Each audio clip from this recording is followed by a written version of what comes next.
కూడి వచ్చిన మీ అందరికీ కూడా ప్రభు అయిన యేసుక్రీస్తు నామములో ప్రత్యేకపడి వందనాలు తెలియజేస్తా ఉన్నాను. ఈ సమయంలో మనం కొన్ని నిమిషాలు దేవుని వాక్యాన్ని ధ్యానము చేసుకుందాం. పరిశుద్ధ గ్రంథమైన బైబిల్ గ్రంథములో కీర్తనల గ్రంథం 52వ కీర్తన 8వ వచనాన్ని మనం చదువుకుందాం. 52వ కీర్తన 8వ వచనం. నేనైతే దేవుని మందిరములో పచ్చని ఒలీవ చెట్టు వలె నున్నాను, నిత్యము దేవుని కృపయందు నమ్మికయుంచుచున్నాను. హల్లెలూయా. ప్రభునందు ప్రియమైన దేవుని బిడ్డలారా, భక్తుడైన దావీదు ఈ కీర్తన వ్రాస్తూ, నేనైతే దేవుని మందిరములో పచ్చని ఒలీవ చెట్టునై ఉన్నాను అంటాడు. మనమైతే నేను బంగారం, నేను వెండి అని మనల్ని మనం ఎక్స్పోజ్ చేసుకుంటాం, మనల్ని మనం గొప్పగా చెప్పుకుంటాం. కానీ భక్తుడైన దావీదు ఒక చెట్టుతోటి తనల్ని పోల్చుకోవడం మనం చూస్తూ ఉంటాం. ఎందుకు దావీదు ఒలీవ చెట్టునే ఎంచుకుంటున్నాడు? ఈ ఒలీవ చెట్టు గురించి మనం కొంతగాని మనం ధ్యానము చేస్తే, ఈ ఒలీవ చెట్టు అనేది ఇశ్రాయేలు దేశంలో అది ముఖ్యమైన పంటగా ఉంటూ ఉంటుంది. దీని యొక్క వేర్లు ఇంచుమించు ఒక 6 మీటర్ల వరకు భూమిలో పోతూ ఉంటాయి. ఈ చెట్టు దాదాపుగా 3500 సంవత్సరాల క్రితంగా ఈ చెట్టు ప్రాధాన్యతలోకి వచ్చింది. ఈ ఒలీవ చెట్టు అనేది ఈ ఒలీవ నూనెతో, ఆ దేశంలో ఒలీవ నూనె చాలా కాస్ట్లీ అన్నమాట, చాలా విలువైనటువంటి ఆయిల్. ఈ నూనెతోటి ఇజ్రాయెల్ దేశంలో సోపులు తయారు చేస్తారు. ఈ నూనెతోటి వారు ఫేస్ వాష్ చేసుకోవడానికి ఉపయోగిస్తారు. ఈ నూనెతోటి రాజులను అభిషేకిస్తూ ఉంటారు. ఈ నూనెతోటి యాజకులను కూడా అభిషేకిస్తూ ఉంటారు. ఇజ్రాయెల్ దేశంలో ప్రాముఖ్యమైనటువంటి ఆధారం ఏంటంటే ఒలీవ నూనె. కాబట్టి ఈ ఒలీవ నూనెకి చాలా ప్రాధాన్యత ఉంది. ఈ ఒలీవ చెట్ల గురించి కూడా దావీదు భక్తుడు 128వ కీర్తనలో కూడా ఒక చక్కని మాట అంటాడు. మీ పిల్లలు నీ భోజనపు బల్ల చుట్టూ ఒలీవ మొక్కల వలె. చూడండి, ఇక్కడ పిల్లల్ని కూడా దేంతో పోలుస్తున్నారంటే ఒలీవ మొక్కలతో. అంత మాత్రం కదా, మనం నోవాహు కాలంలో చూస్తే, నోవాహు ఆ జల ప్రళయం అయిపోయిన తర్వాత ఆ యొక్క పడవలో నుండి ఒక పావురాన్ని బయటికి పంపించినప్పుడు ఆ పావురము దేన్ని తీసుకొని వచ్చిందంటే ఒక ఒలీవ కొమ్మను తీసుకొని వచ్చింది. ఈ ఒలీవ చెట్టు గురించి ఇంకా చెప్పుకోవాలని చాలా దాని చరిత్ర మనం చూస్తాం. కానీ ప్రియదేవుని బిడ్డలారా, ఇంకొక మాట నేను చెప్పి వాక్యంలోకి వెళ్తాను. ఈ ఒలీవ చెట్టు గురించి మనం న్యాయాధిపతుల గ్రంథం 9వ అధ్యాయం 8-9 వచనాలు చూస్తే, ఆ దినాల్లో ఆ చెట్లన్నీ కూడా వాటి మీద ఒక రాజు కావాలనుకున్నాయి కదా. మనం కూడా, నేను కూడా చదువు సంధ్య లేపని నేను ప్రెసిడెంట్ని కావాలి, చదువు సంధ్య లేపని నేను ఎమ్మెల్యేని కావాలి, చదువు సంధ్య లేపని నేను కూడా కలెక్టర్ని కావాలని చాలామంది కోరుకున్నట్టుగానే ఈ చెట్లన్నీ ఒక రోజు అనుకున్నాయంట, మా మీద ఒక రాజుగా ఉంటే బాగుండు అని ద్రాక్ష చెట్టు దగ్గరికి, అంజూరపు చెట్టు దగ్గరికి, ఆఖరికి ఒలీవ చెట్టు దగ్గర ఇలాగ వెళ్ళాయి. ఇవన్నీ మేము రాము అని చెప్పేసాయి. కానీ ఒలీవ చెట్టు దగ్గరికి వెళ్తే ఒలీవ చెట్టు కూడా అన్నదంట, నేను నా నూనెతోటి రాజుల్ని యాజకుల్ని అభిషేకిస్తూ ప్రజల్ని సంతోషపరిచేది నేను, అదంతా వదిలేసి నేను మీ మీద రాజుగా వచ్చి అటు ఇటు తిరుగుతానా, నేను రాను అని త్రోసేసానట. లాస్ట్కి చెట్లన్నీ ఎక్కడికి వెళ్ళాయంటే ఒక ముళ్ళ కంచె దగ్గరికి వెళ్ళాయంట. ముళ్ళ కంచె ఏమన్నదంట, నేను వస్తాను మీ మీద రాజుగా ఉంటానికి. ముళ్ళ కంచెకి ఏమన్నా ప్రాధాన్యత ఉంటుందా? చెప్పండి, అదేమన్నా ఎవరికన్నా మేలు చేస్తుందా? ఎవరికి మేలు చేయదు. ఎవరన్నా దాని దగ్గర పోతే ముళ్ళు గుచ్చుకుంటాయి, ఎవరన్నా దాని కింద కూర్చుందామంటే అక్కడ ముళ్ళు రాలి ఉంటాయి, ఎవరికి నీడనివ్వదు. అలాంటి చెట్టు ఆశ ఏంటంటే నేను ఒక రాజుని అవ్వాలి. ఈ దినాల్లో కూడా చాలామంది ఎవరికి మేలు చేయకపోయినా, ఎవరికి మనం ప్రయోజనకరంగా లేకపోయినా చాలామంది కోరుకునేది ఏంటంటే నేను ఒక నాయకుడిగా ఉండాలి, నేను ఒక గొప్ప వ్యక్తిగా ఉండాలన్నటువంటి విధంగా మానవులు జీవిస్తూ ఉన్నారు. కానీ ఒలీవ చెట్టు అంటది నేను మానవులకు మేలు చేయాలి, నా నూనె చేత మానవులను సంతోషపెట్టాలి, నా నూనె చేత అనేక మంది రాజులను అభిషేకించాలి. ఈ విధంగా ఇజ్రాయెల్ దేశంలో ఆ దేశానికి ఒక పేరు కూడా ఉంది. ఏంటంటే ఆ దినాల్లో 3500 సంవత్సరాల క్రితమే మోషే వర్ణిస్తూ అంటాడు, ఆ దేశం అంట ఒలీవ నూనెలు, పాలు, తేనెలు ప్రవహించే దేశం. హల్లెలూయా. ఆ దేశంలో నిజంగా ఈ ఒలీవ గింజలతోటి, ఒలీవ గానుగలు ఎక్కువ శాతం వాళ్ళు ఒలీవ పంటలు. అది పైకి చెట్టు అందంగా కనిపించదు, కానీ దాని చెట్టు వేర్లు మాత్రం చాలా దూరము అవి వెళ్తూ ఉంటాయి. అవి ఎన్ని చెట్లు ఎండిపోయినా ఆ చెట్టుకు చావు లేదు. ఆ చెట్టును ఒకవేళ ఎవరైనా కొట్టేసినా మరలా చిగురిస్తుంది అంట. హల్లెలూయా. చూడండి, కొట్టేసినా కానీ ఆ చెట్టు ఏమేస్తుంది? చిగురిస్తుంది. దాని ఎండాకాలంలో కూడా దాని వేర్లు ఇంచుమించు ఒక 6 మీటర్లు పోతాయి కనుక ఎండాకాలం కూడా అది బ్రతికే ఉంటుంది. హల్లెలూయా.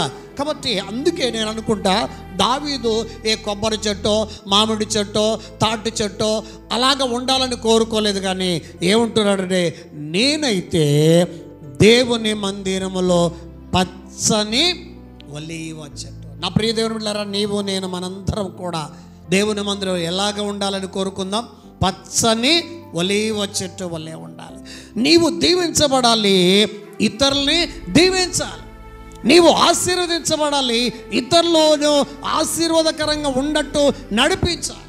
అబ్రహాముతో దేవుడు అలాగే అనేక మందిని కూడా ఆశీర్వాదములకు నడిపించాడు. అనేక మంది కూడా ఆశీర్వదించబడాలని కోరుకున్నాడు. ప్రభువునందు ప్రియమైనవారా, కాబట్టి మనం ఎలాగ ఉండాలంటే పచ్చగా ఉండాలి. పచ్చదనం దేనికి సాదృశ్యం? ఏమా చెప్పండి, పచ్చదనం దేనికి సాదృశ్యం? ఆశీర్వాదాలకి సాదృశ్యం. మనం అప్పుడప్పుడు అంటూ ఉంటాం, ఈ మాట వాడతాం కదా, వాళ్ళకేమండి ఈ మధ్య పచ్చబడ్డారు, వాళ్ళకేమండి పచ్చగా ఉన్నారు అంటే అర్థం ఏంటంటే అభివృద్ధి చెందారు, వర్ధిల్లారు. నీవు నేను మనము కూడా దేవుని మందిరంలో వర్ధిల్లాలి, దేవుని మందిరంలో ఆశీర్వదించబడాలి, దేవుని మందిరంలో దీవెనకరంగా ఉండాలి.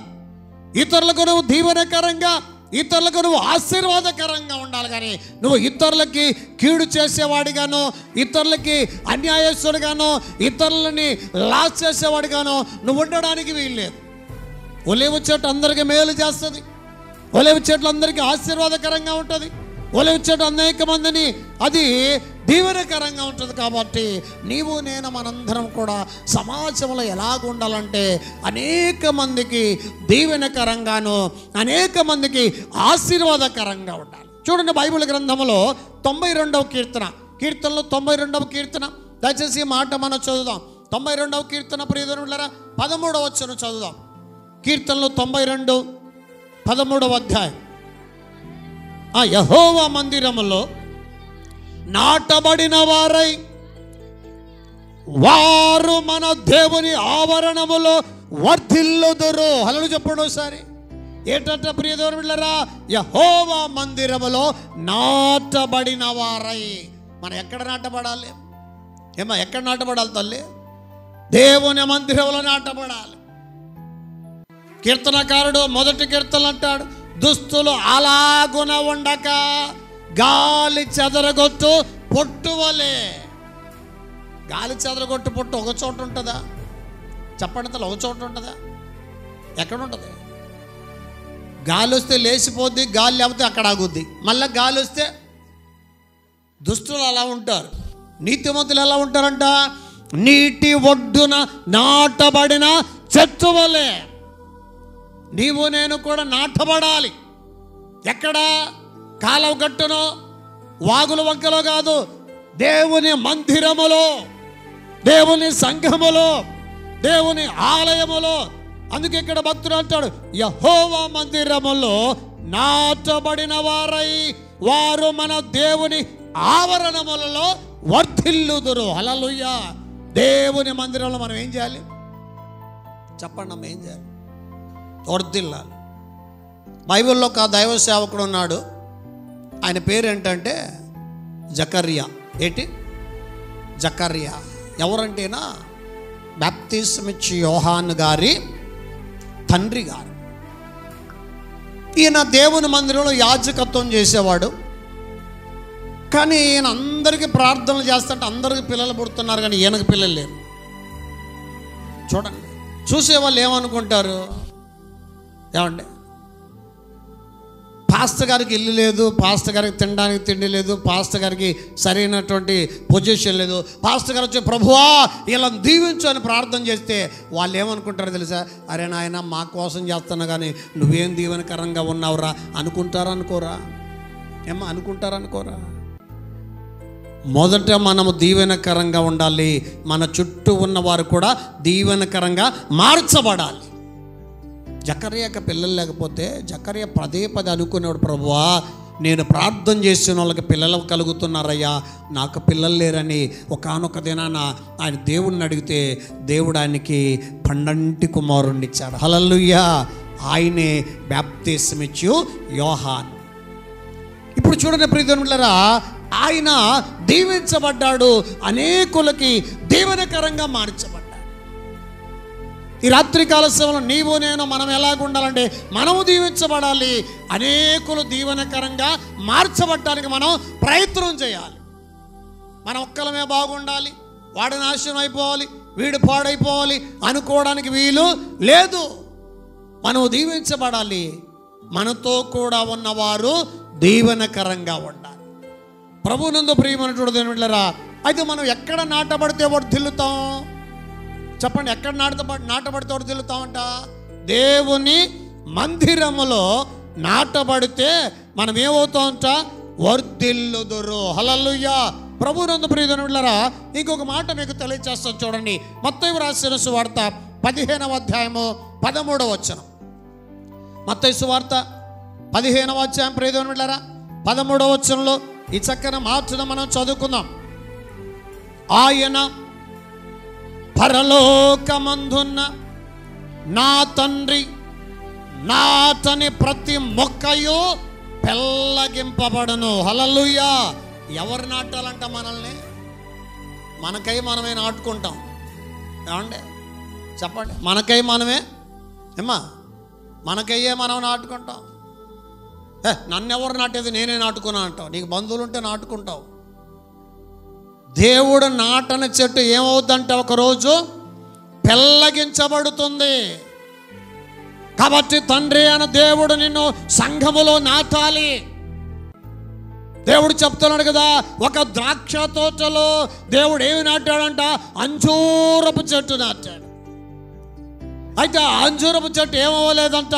కాపు లేదు, ఏమా పూత లేదు, పిందె లేదు.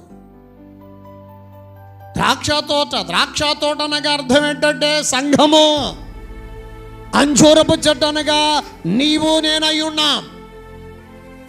అంజూరపు చెట్టుగా సంఘములో నాటబడినటువంటి నీవు, అంజూరపు చెట్టుగా సంఘములో నిర్మించబడినటువంటి నీవు ఫలాలు ఫలించాలి, అభివృద్ధి చెందాలి, వర్ధిల్లాలి, పూత పెట్టాలి, కాయలు కాయాలి. కాపు లేకపోతే, పూతలు లేకపోతే యజమాని ఒక దినాన వచ్చి ఆ చెట్టును ఏం చేస్తాడు? పెకలించి వేస్తాడు, ఆ చెట్టును తీసేస్తాడు. కాబట్టి నీవు నేను దేవుని చేత నాటబడాలి. ఎవరో మనుషుల చేత నాటబడిన వారైతే ఏమవుతామో తెలుసా? చెప్పండి. ఒకవేళ పాస్టర్లే ఉంటాం అనుకుందాం, సంఘం అంతా ఏర్పాటు చేసుకుని ఆ పాస్టర్ పెట్టుకున్నారు. మళ్ళీ ఒక రోజు అని పాస్టర్ గారికి లెవెల్ పెరిగిందిరా, ఈ పాస్టర్ గారిని పీకేద్దామని పీకేస్తారు. పీకేస్తారు. ఎందుకంటే మనుషులు నాటుకున్నారు, మనుషులు పీకేస్తారు.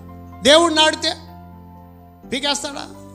పీకేయడు. అందుకే ఇక్కడ చూడండి ఏమంటాడో తెలుసా? నా తండ్రి నాటని ప్రతి మొక్కయు పెళ్ళగింపబడును, వారి జోలికి పోకుడి, వారు గ్రుడ్డి వారయుండి గ్రుడ్డి వారికి త్రోవ చూపువారట. వాళ్ళు గుడ్డోళ్ళు, గుడ్డోళ్ళు దారి చూపిస్తారా? అందుకే దేవుడు అంటాడు, వారి జోలికి పోవు అక్కడ. ఎందుకన్నా ఆయన వాళ్ళు అసలు గుడ్డోళ్ళు, వాళ్ళ దగ్గర పోయే వాళ్ళు కూడా గుడ్డోళ్ళే. అంటే ఏ గుడ్డి వాళ్ళని? దేవుల్లో గుడ్డి వాళ్ళు, అవిధేయులు, దేవుని వాక్యాన్ని తెలియనటువంటి వారు. కాబట్టి వారి జోలికి మీరు వెళ్ళకండి. వారు ఒక రోజున పెళ్ళగించబడతారు. వారు గుడ్డివారు అండి, గుడ్డివారికి దారి చూపిస్తారు. ప్రభునందు ప్రియనులారా, ఒక గుడ్డివాడికి దారి చూపించాలంటే మనకు కళ్ళు ఉండాలి కదా? అవునా కదమ్మా? మనకు కళ్ళు లేకుండా గుడ్డివాడిని పట్టుకొని మనం నడుస్తామా? ఒకసారి మేము కాకినాడలో ట్రైనింగ్ అవుతూ సర్పవరం జంక్షన్కి వెళ్ళాం. సర్పవరం అనేటువంటి ఒక సెంటర్ ఉంటుంది కాకినాడలో. సర్పవరం జంక్షన్కి వెళ్తే అక్కడ చాలామంది ఈ గుడ్డి వాళ్ళు మాకు ఒక అతను కనిపించాడు.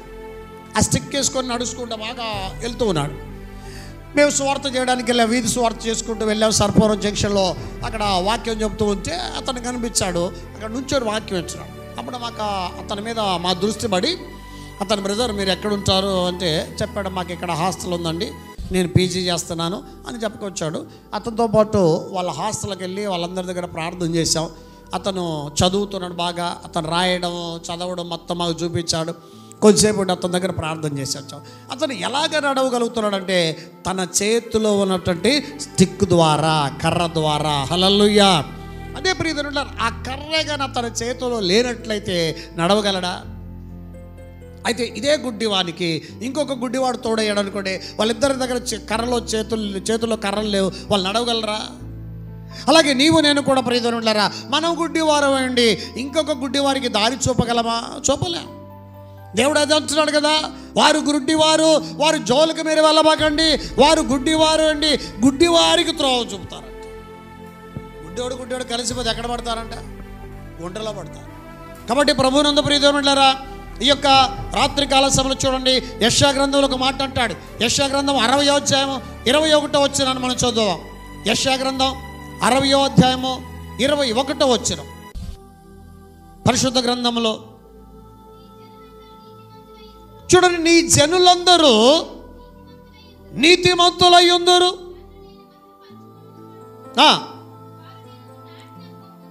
చూడండి వారు నేను నాటిన కొమ్మగాను నేను చేసిన పనిగా ఉండి దేశమును శాశ్వతముగా స్వతంత్రించుకొందరు. హల్లెలూయా చెప్పండి.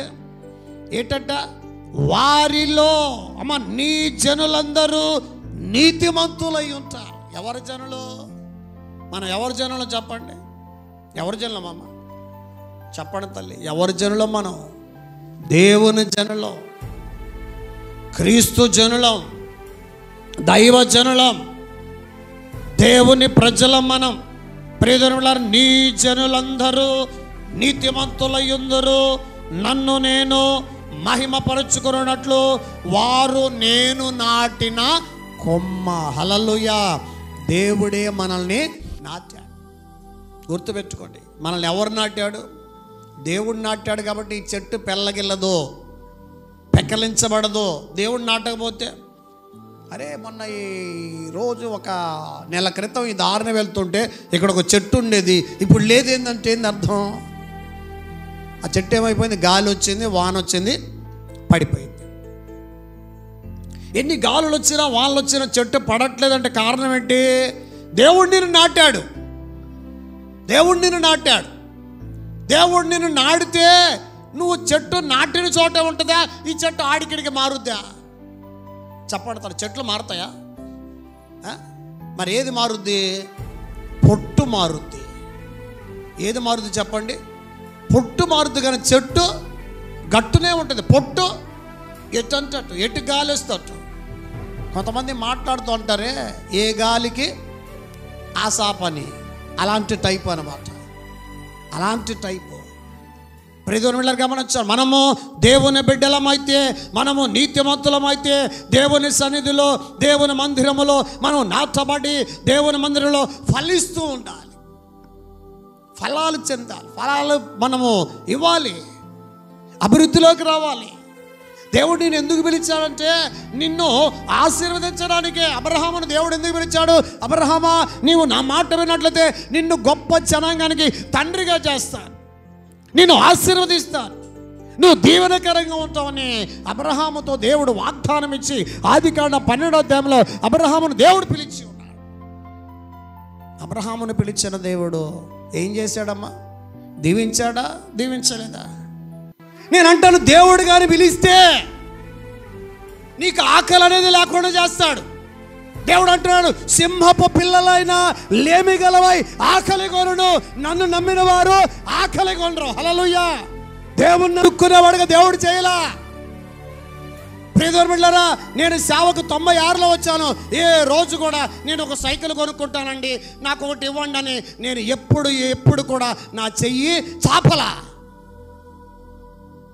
దేవుడిచ్చాడు సమస్తం, దేవుడిచ్చాడు. దేవుడు నిన్ను పిలిచినవాడు. నీకు అవసరత అంటూ దేవునికి తెలుసు, నీకేం కావాలో దేవుడికి తెలుసు, నిన్ను ఎలా పోషించాలో దేవుడికి తెలుసు. దేవుడు నిన్ను పిలిస్తే, దేవుడు నిన్ను నాటితే, మనుషులందరూ నాటితే ఒకరోజు ఎర్రగొడతారా బాబు. మనుషులు నాటితే ఏం చేస్తారు మళ్ళా?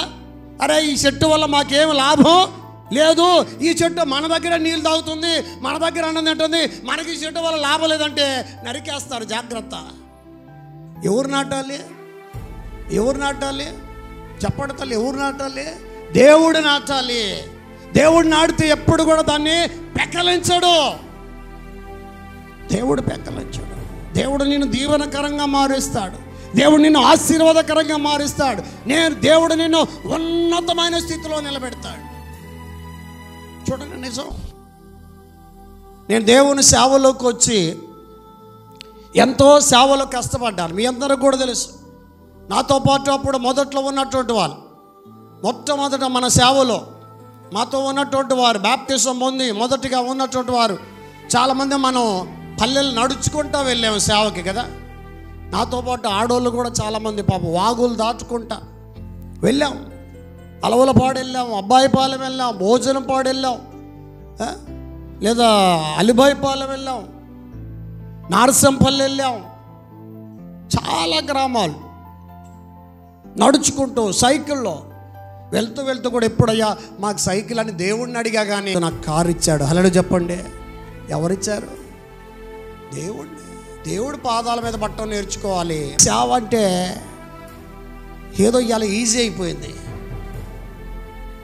ప్రభునందు ప్రియదేవులారా, అనేక మంది దైవ సేవకులు ఎలా వచ్చారంటే వారి ఆస్తులు దేవుని కోసం ఖర్చు చేసి వచ్చారు. దేవుని సేవల వాళ్ళు ఖర్చు పెట్టారు. ఏదో సేవలోకి వచ్చి సంపాదించుకుందామని కాదు. మీరు చూశారు నా సేవ ఎట్లా ఉంటుందో మీరు చూశారు. నేను పాలే పట్టాను, బరిగొడ్లే మేపుకున్నాను. నా బరిగొడ్లు 4 బరిగొడ్లు దొంగలు కూడా దొబ్బేశారు. మీ అందరికి కూడా తెలుసు. పొలాలు పండించేవాడు. నేను రామాయపట్నంలో ట్రైనింగ్ చేస్తుంటే 2 సంవత్సరాలు పాస్టమ్మగా 200 బస్తాలు పండించింది. 1 సంవత్సరం ఒడ్లు. పాస్టమ్మే 200 బస్తాలు ఒడ్లు పండించింది. మీరు అనుకోవచ్చు, మీరు ఇచ్చే కానుకలు అంటే మీకు తెలుసు కదా. పాపం చాలామంది అనుకుంటారు ఆయనకేమే డబల్ స్టేర్ ఇల్లు కట్టుకున్నాడు. నేను కట్టుకోలా, దేవుడు కట్టించాడు. హల్లెలూయా. దేవుడు కట్టించాడు. దేవుడే నేను ఈరోజు తింటున్నట్టు ప్రతిదీ నా దేవుడు నాకు ఇచ్చాడు. హల్లెలూయా. ఎందుకో తెలుసా? నా దేవుని సేవలో నేను నమ్మకంగా ఉంటున్నా కాబట్టి. నా దేవుని సేవలో నా దేవుడు నన్ను పిలిచాడు, నా దేవుడు నన్ను నాటాడు. నేనేదో మనుషులు నాటితే రాలా, మనుషులు పిలిస్తే రాలా. దేవుడు నాటాడు. నేను అంటాను, మీ అందరిని కూడా ఎవరు నాటాలని కోరుకోవాలి? దేవుడు నాటాలి. అందుకే భక్తుడు అంటాడు, నీ చేతితో నన్ను పట్టుకో, నీ ఆత్మతో నన్ను నడుపు, నీ చేతితో నన్ను పట్టుకో, నీ ఆత్మతో నన్ను నడుపు. శిల్పి చేతిలో కొయ్యను నేను, అనుక్షణము నన్ను చెక్కుమో. శిల్పి చేతిలో కొయ్యను నేను, అనుక్షణము క్షణము నన్ను చెక్కుము. హల్లెలూయా. ఎవరు పట్టుకోవాలి మన చెయ్యి? ఎవరు పట్టుకొని నిలబెట్టాలి తల్లి? అక్క వాళ్ళు మనము నాటబడాలి. దేవుడు నిన్ను పిలుచుకోవాలి. దేవుడు నాటితే నువ్వు ఎండొచ్చినా వానకైనా నువ్వు పడిపోవు. ఎన్నో శ్రమలు వస్తాయి. ఎందుకో తెలుసా? నా గొప్పతనం కాదు, నా దేవుడు నన్ను పిలుచుకున్నాడు. నేనేదో సేవ పని బాట లేక సేవకి రాలా, లేకపోతే నాకేదో జబ్బు వస్తే సేవకి, లేకపోతే నా ఎన్నెముక అరిగిపోతే సేవకి రాలా. ఎందుకు వచ్చింది? నాకు కండక్టర్ పోస్ట్ ఉంది. నాకు కండక్టర్ పోస్ట్ వచ్చింది. నేను డిగ్రీ చదువుకున్నాను. English lower హయ్యరు type Telugu English pass అయ్యాను. టైలరింగ్ వచ్చు, ఫోటోగ్రాఫర్ని. ఇన్నుండి నాకు బ్రతకాలంటే ఈరోజు ఇక్కడ మా ఇంటి పైన ఒక స్టూడియో పెడితే హ్యాపీగా చేసుకోగలను. కానీ దేవుడు నన్ను ఆయన సేవకు పిలుచుకున్నాడు. అన్నిటి వదులుకున్నాను. నేను చేతులతో కష్టపడటం నేర్చుకున్నాను. ఇంకొకరి కింద పని చేయకుండా. నన్ను చాలామంది అన్నారు కదా, పాస్టర్ గారికి గేదెలు ఎందుకో, మాకులాగా అడుక్కొని తింటే బాగుండు కదా. నేను గేదెలను పెంచుకోను, పొలం వేసుకోను, కష్టపడి సంపాదిస్తూ నేను సేవ చేస్తూ ఉన్నా. నా సేవ దేవునికి ఇష్టమైంది. మనుషులు ఇష్టపడకపోవచ్చు. నేను ఎప్పుడు కూడా మనుషులు ఇష్టపడాలని సేవ చేయను. మనం దేవుని సేవలో దేవుని బిడ్డలుగా మనం నాటబడాలి. హల్లెలూయా. నాటబడాలి. ఎక్కడ నాటబడాలి? దావీదు అంటాడుగా, నేనైతే పచ్చని ఒలీవ చెట్టు వలె యెహోవా మందిరములో నాటబడ్డాను. మనందరం ఎక్కడ నాటబడదాం? చెప్పడతలు ఎక్కడ? దేవుని మందిరములో మనం నాటబడిన వారమై పచ్చని ఒలీవ చెట్టు, పచ్చని ఎండిపోయిన చెట్లాగా ఉండబాకు. సేవ అంటే ఆషామాష కాదు. సేవ అనేది మనము సమస్తము దేవునికి సమర్పించుకోవాలి. దేవునికి సమర్పించుకోవాలి మన జీవితాలు, మన బ్రతుకు. చూడండి, నిజంగా నేను చెప్తాను, మా పిల్లోడు, మా పెద్ద అబ్బాయి మరి పెళ్ళయ్యి మా దగ్గర లేడు. ఉన్నాడమ్మా. మాకు ఒక్కోసారి నిజంగా నేను చెప్తున్నా, నేను తింటుంటే మా ఇద్దరు పిల్లలు ఎవరు లేకపోయినా నాకు బాధే. ఇప్పుడు చిన్నోడు ఇక్కడ ఉంటున్నాడు కాబట్టి చిన్నోడు గురించి దిగులేదు. మేమేం తింటుంటే నాకు వెంటనే పిల్లలు గుర్తొస్తారు. వాళ్ళకి లేక కాదు, వాళ్ళకి అన్నీ దేవుడి దేవుని ఉన్నాయి. ఆయనకు మంచిగా సంఘంలో మంచిగా ఉన్నాయి. కానీ ఇక చూడు, పెళ్ళయి పిల్లలు కొన్ని రోజులన్నా మా దగ్గర ఉండలేదు అనుకుని మళ్ళీ ఏమంటారు, దేవుడు అంటాడు, చెయ్యి అట్లాంటి ఆలోచన ఎందుకు తెచ్చుకుంటున్నావు? సేవకు కదా పోయింది పిల్లోడు. హల్లెలూయా. సేవ. తల్లిదండ్రులు మమ్మల్ని వదిలేసుకున్నాడు. తోడబుట్టుగా తమ్ముడిని వదిలేసుకున్నాడు. ఎక్కడో దూర ప్రాంతంలో పోయి సేవ చేస్తున్నాడు. ప్రభునందు ప్రియ దేవుని బిడ్డలారా, దేవుని సన్నిధిలో యేసు ప్రభు శిష్యులకు చెప్తాడు కదా, మీరు సర్వలోకానికి వెళ్ళి సర్వ సృష్టికి సువార్త ప్రకటించండి. పొమ్మన్నాడా? పొమ్మనలేదా? పొమ్మన్నాడు. మా చిన్నబ్బాయి కూడా పోతాడు, చూస్తుండండి. మేము ప్రార్థన చేస్తా ఉన్నాం. మా చిన్నబ్బాయి కూడా కొంతకాలం ఇక్కడ ఉంటాడు మా దగ్గర. తర్వాత మా చిన్నబ్బాయి కూడా సేవకి వెళ్ళిపోతాడు దూర ప్రాంతం. దేవుడు నాటాలి, దేవుడు నాటాలి.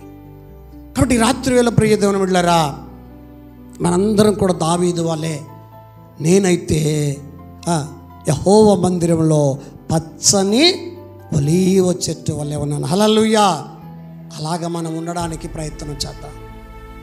అలాగ ఉండాలని దేవాతి దేవుణ్ణి మనం కోరుకుందాం. ప్రభువా, నేనైతే నీ మందిరంలోనైనా ఎప్పుడు ఫలించాలి, ఎప్పుడు అభివృద్ధి చెందాలి, ఎప్పుడు వర్ధిల్లాలి, దీవెనకరంగా ఉండాలి. దావీదు అంటాడు, నా గిన్నె నుండి పొర్లుచున్నది, నా గిన్నె నుండి పొర్లుచున్నది.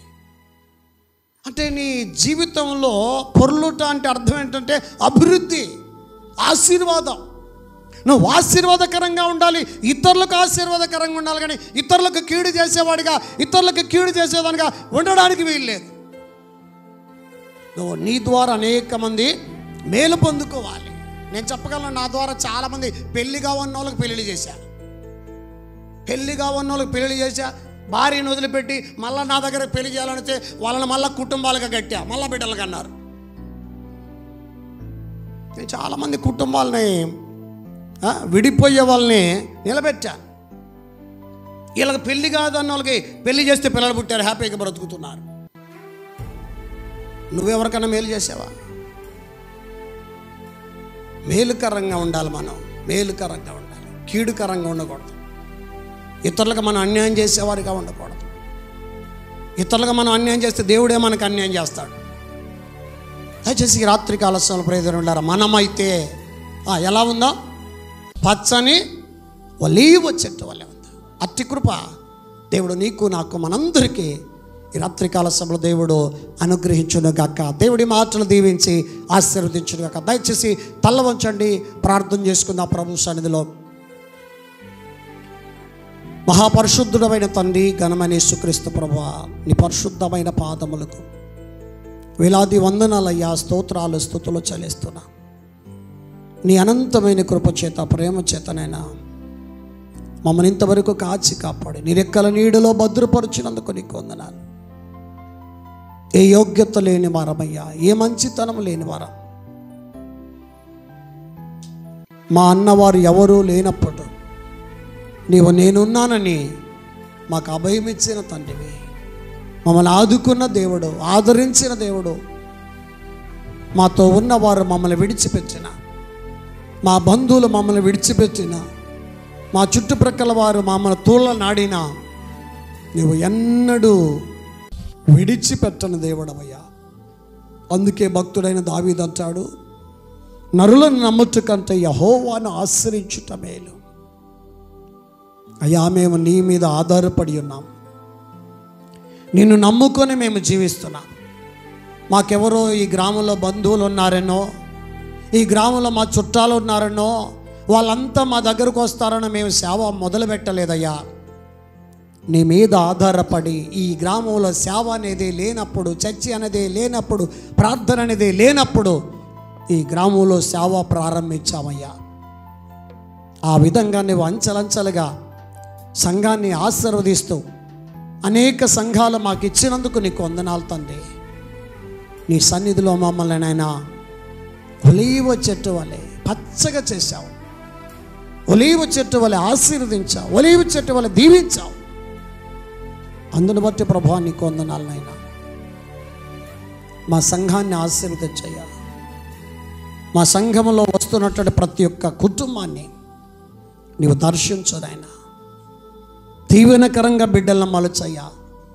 ఏ ఒక్కరు కూడా ఎవరికి కీడు చేసేవారిగా ఉండకూడదు నాయన. మాకు కీడు చేసేవారికి కూడా మేము మేలు చేయడం మాకు నేర్పించయ్యా. మమ్మల్ని దూషించే వారి కోసం మేము ప్రార్థించడం మాకు నేర్పించయ్యా. నాయనా, ఈ రాత్రి వేళ నీవు నాటిన చెట్టు పెకలించబడదని మాతో చెప్పి ఉన్నావు. నీవు నాటకపోతే ఆ చెట్టు పెకలించబడుతుంది. వారి జోలికి మీరు వెళ్ళొద్దు, వారి గుడ్డివారయ్యుండి గుడ్డివారికి దారి చూపిస్తారంటున్నావు. ఆ విధంగా ప్రభువా అనేకులు ఉంటున్నారయ్యా. ఈ రాత్రి వేళ తండ్రి నీ పాదముల చెంత మమ్మల్ని చేర్చుకొని దావీదు భక్తుడి ద్వారా, ఒలీవ చెట్టు ద్వారా నాతో, మాతో, అందరితో నీవు మాట్లాడిన విధానమును బట్టి నీకు వందనాలు చెల్లిస్తున్నాను.